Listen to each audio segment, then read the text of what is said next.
السلام عليكم ورحمة الله تعالى وبركاته. أعوذ بالله من الشيطان الرجيم. بسم الله الرحمن الرحيم. 5 நிமிட மதரசா குர்ஆன் ஹதீஸின் வழியில் ஒன்றாவது தலைப்பு இஸ்லாமிய வரலாறு.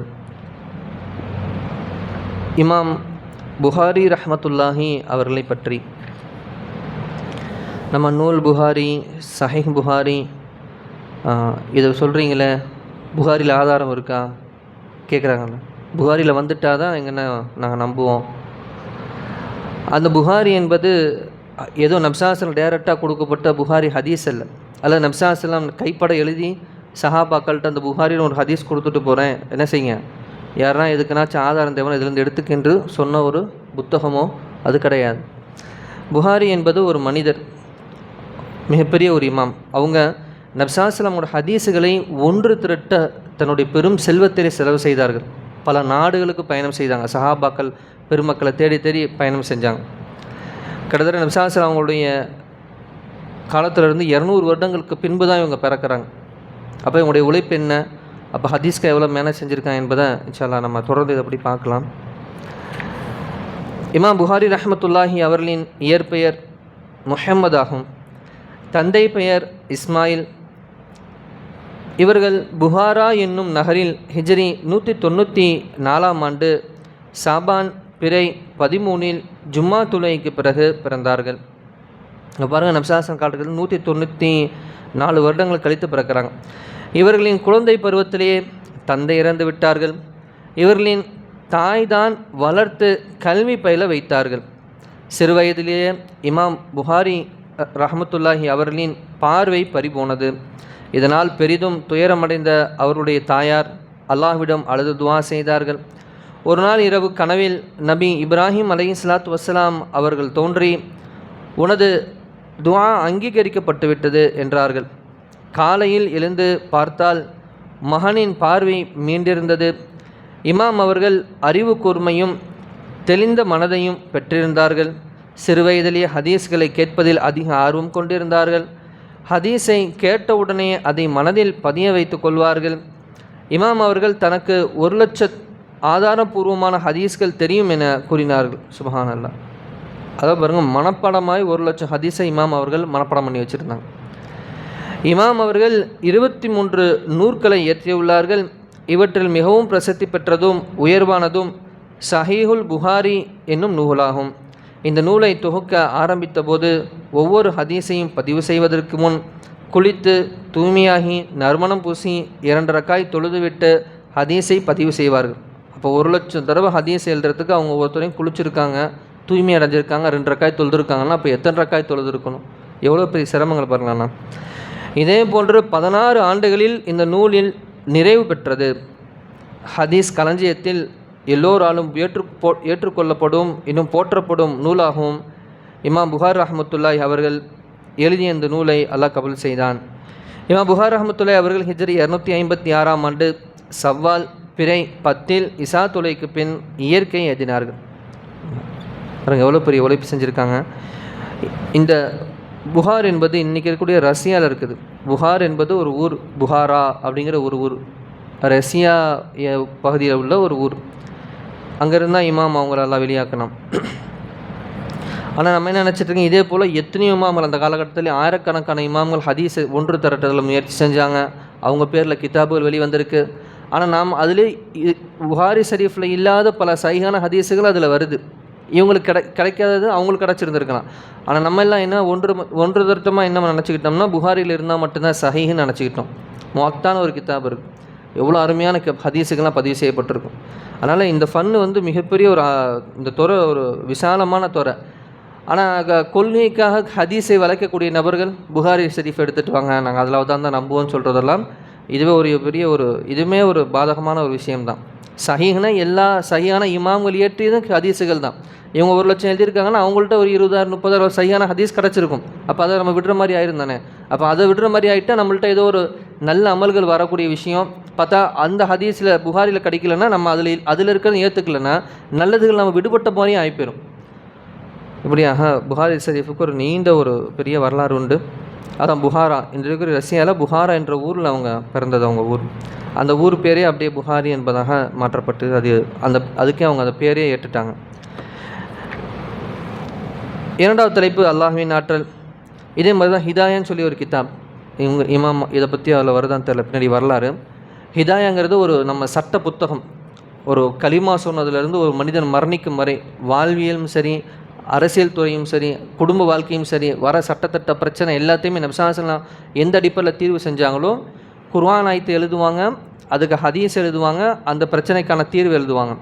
இப்படி எழுதும்போது ஒவ்வொரு சட்டத்தை அது எழுதும்போதுமே அவங்க தொழுதுட்டு அல்லாட்ட பாவம் மன்னிப்பு கேட்டு தான் எழுதுவாங்களாம். எல்லா உம்மத்துக்கு நான் மிகப்பெரிய சேவகம் செய்கிறேன். அவங்க வாழ்நாளில் எழுதின ஒரு கிதாப். நீ ஒருவேளை என்ன பாவங்கள்லாம் ஏற்பட்டுருச்சு, பிள்ளை ஏற்பட்டு நான் மன்னிச்சிரியாலான்னு சொல்லி ரொம்ப சிரமப்பட்டு எழுதுனாங்க. ஹிதாயாங்கிற ஒரு கிதாப். சரி, அதை பற்றி முடிஞ்ச பின்னர் ஒரு காலம் இன்ஷால்லா ஜும்மால கூட அதோடைய விளக்கத்தை பார்க்கலாம் இன்ஷால்லா. இரண்டாவது தலைப்பு அல்லாஹ்வின் ஆற்றல். வைரமும் நிலக்கரியும். அல்லாஹ் தஆலா ஆற்றலை பாரீர், அவன் பூமிக்கு அடியில் அநேக உலோகங்களை படைத்துள்ளான். அவற்றில் கல்வடிவத்தில் உள்ள வைரமும் நிலக்கரியும் ஒன்று. இவை இரண்டும் ஒரே இனத்தை சேர்ந்த வெவ்வேறு வடிவங்கள் என ஆராய்ச்சியாளர்கள் கூறுகிறார்கள். உண்மையில் இது ஒரு தனிமம், அதாவது கார்பன் ஆகும். ஒரே பொருளை சில வேளை வைரமாகவும் சில வேளை நிலக்கரியாகவும் வெளிப்படுத்தும் ஆற்றல் யாருடையது? நிச்சயமாக அல்லாஹ்வின் ஆற்றல்தான். மூன்றாவது தலைப்பு ஒரு ஃபர்லை பற்றி. கொழுந்தனார் எதிரில் வராதீர்கள். கொழுந்தனார் எதிரில் வராதீர்கள். நபி ஸல்லல்லாஹு அலைஹி வஸல்லம் அவர்கள் திருமணத்திற்கு தடையில்லாத பெண்களிடம் எதிரில் சென்று வருவதை தவிர்த்திடுங்கள். ஒரு அன்சாரி சஹாபியா ரசூலுல்லாஹ் கொழுந்தனார் பற்றி தாங்கள் என்ன கூறுகிறீர்கள் என கேட்டார்கள். அதற்கு நபி அவர்கள் கொழுந்தனார் என்பவர் மரணத்திற்கு சமம் என பதிலளித்தார்கள். அதாவது மரணத்திற்கு அஞ்சுவது போன்று ஒரு பெண் தன் கணவரின் சகோதரிடம் அஞ்சி திரைமறைவில் இருக்க வேண்டும் என்பது இதன் அர்த்தமாகும். நாலாவது தலைப்பு ஒரு சுன்னத்தை பற்றி. ருக்குவில் கைகளை முழங்கால் மீது வைப்பது. நபி ஸல்லல்லாஹு அலைஹி வஸல்லம் அவர்கள் ருக்குவின் போது தனது கைகளை முழங்கால் மீது வைத்திருப்பார்கள். பார்ப்பவர்களுக்கு அவற்றை பிடித்திருப்பது போன்று தோன்றும். மேலும் 2 முழங்கைகளை சற்று வளைத்து விலாவி விட்டு விலக்கி வைப்பார்கள். ஐந்தாவது தலைப்பு ஒரு முக்கிய அமலின் சிறப்பு. காபா ஆலயத்தை கண்டு துஆ செய்க. நபி ஸல்லல்லாஹு அலைஹி வஸல்லம் அவர்கள் அருளினார்கள், 4 சந்தர்ப்பங்களில் வானத்தின் கதவுகள் திறக்கப்படுகின்றன. அது சமயம் துஆக்கள் ஏற்கப்படுகின்றன. அவற்றில் ஒன்று காபாவை முதலாக கண்ணால் கண்டதும் ஓதும் துஆ. ஆறாவது தலைப்பு ஒரு பாவத்தை பற்றி. அநீதமாக நிலத்தை அபகரிப்பதனால் வேதனை ஏற்படும். நபி ஸல்லல்லாஹு அலைஹி வஸல்லம் அவர்கள் கூறினார்கள், எவர் அடுத்தவரிடமிருந்து சிறிதளவு நிலத்தையாவது அநீதியாக அபகரிக்கிறாரோ அவரை மறுமை நாளன்று 7வது பூமி வரை அழுத்தப்படும் என நபி ஸல்லல்லாஹு அலைஹி வஸல்லம் அவர்கள் அறிவித்ததாக இப்னு உமர் ரலியல்லாஹு அறிவிக்கிறார்கள். புகாரி ஹதீஸ்லே பதிவு செய்யப்படுகிறது. 7வது தலைப்பு உலகத்தை பற்றி. அதிகம் அஞ்ச வேண்டிய பொருள். நபி ஸல்லல்லாஹு அலைஹி வஸல்லம் அவர்கள் அருளினார்கள், அல்லாஹ் தஆலா பூமியின் பரக்கத்துகளை உங்களுக்கு வெளியாக்கி விடுவானோ என நான் அஞ்சுகிறேன். பூமியின் பரக்கத்துகள் என்றால் என்னவென வினவப்பட்டதற்கு அதனின் அழகு என பதிலளித்தார்கள்.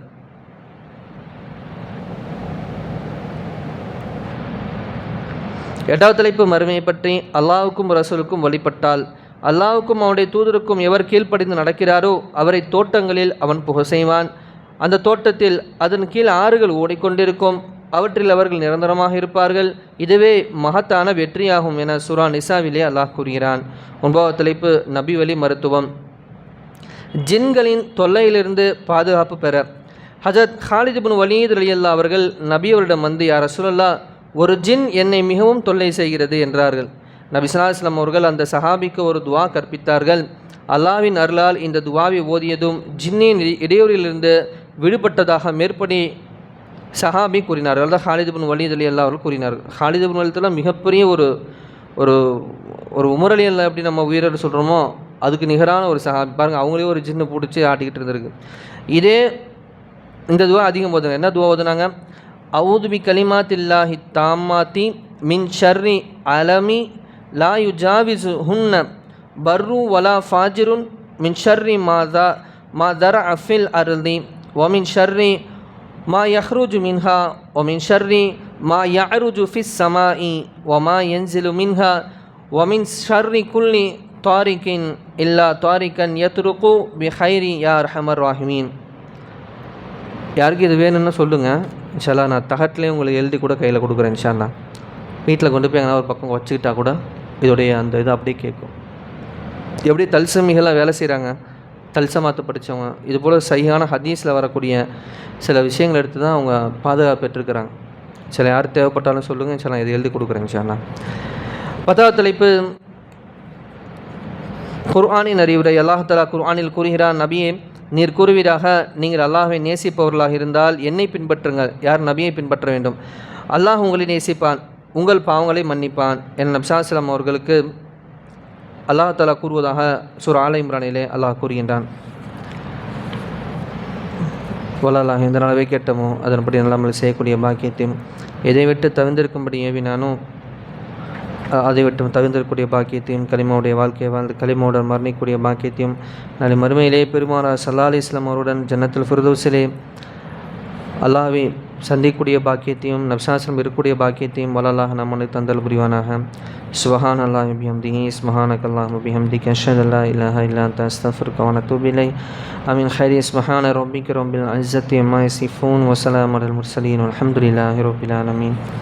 ஸல்லல்லாஹு அலா முஹம்மது ஸல்லல்லாஹு அலைஹி வஸல்லம். ஸல்லல்லாஹு அலா முஹம்மது ஸல்லல்லாஹு அலைஹி வஸல்லம். ஸல்லல்லாஹு அலா முஹம்மது யா ரப்பி ஸல்லி அலைஹி வஸல்லம். அப்புறம் கொழுந்தனார் எதிரில் வராதுங்க ஒரு ஹதீஸு. அப்படி வர்றது மௌத்துன்னு வருது. அப்போ ஒரு பெண்ணுக்கு யார் யார் ஜாயிஸ்ன்னு கேட்டால், மஹரமான அவங்க கூட பிறந்த இரத்த உறவு, அண்ணன் தம்பி, அவங்க அத்தா, இவர்களை தவிர அங்கே யார் கூடயும் அவங்க இருக்கிறதுக்கான ஜாயிஸ் கிடையாது. அப்புறம் கொழுந்தனாருக்கே கிடையாதுன்னா இன்றைக்கி சில இஸ்லாமியர்கள்லாம் என்ன செய்கிறாங்க, பெண்கள் ரீல்ஸு போடுறாங்கன்னா பார்த்துக்க வேண்டியதான். அப்போ எவ்வளோ அவங்களுக்கு இந்த ஹதீஸ் போய் சேர வேண்டியது இருக்குது. ஒரு கொழுந்தனாருக்கு முன்னாடியே வரக்கூடாதுன்னா சர்வசாதாரணமாக அடுத்து நம்ம சொந்தங்கிற பேரில் அடுத்து ஒரு நபர்கிட்ட தன்னுடைய முகத்தை காட்டி பேசுகிறதுக்கோ எதுக்குமே அனுமதி இல்லை. அதே மாதிரி பேசும்போது குழஞ்சு பேசாதீங்கன்னு வருது. நபி ஸல்லல்லாஹு அலைஹி வஸல்லம் காலகட்டத்தில் நபி ஸல்லல்லாஹு அலைஹி வஸல்லம் வீட்டு பெண்மணிக்கு நபி ஸல்லல்லாஹு அலைஹி வஸல்லம் சொல்லியிருந்தாங்க, யாருன்னா வந்தால் குழஞ்சு பேசக்கூடாது. ஒருவேளை நபி ஸல்லல்லாஹு அலைஹி வஸல்லம் இருக்காங்க இல்லைன்னா அது சொல்கிறத கூட குழஞ்சு பேசக்கூடாது. திரைக்கு பின்னாடி தான் அவங்க இருந்தாலும் வாயில் இப்படி கை வச்சுக்குவாங்களாம், இப்படி வச்சு வச்சுங்கம்பாங்க, சொல்லுங்க என்னங்க அப்படின்னு பேசணும். இப்படி வாய்க்குள்ளே கையை விட்டு குரல் அழகு கூட தெரியக்கூடாதுன்னு நினச்சாங்க. இஸ்லாம் இப்படி சொல்லுது. ஆனால் இன்றைக்கி பாருங்க, ரீல்ஸ் அது இதுன்னு என்னென்னமோ பண்ணுறாங்க, விலாக்லாம் பண்ணுறாங்களாம். எல்லாம் காப்பாற்றணும்.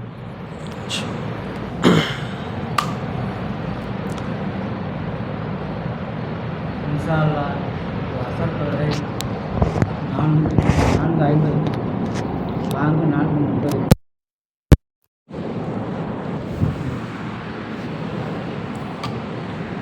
இன்ஷா அல்லாஹ் இன்று அசர் தொழுகை